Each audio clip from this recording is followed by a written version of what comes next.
You ask Tiger to solve. This deals with linear equations with one unknown. The final result is u equals 8. Let's solve it step by step. Group all constants on the right side of the equation.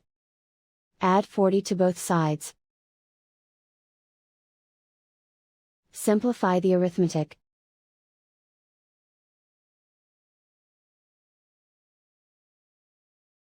Isolate the u.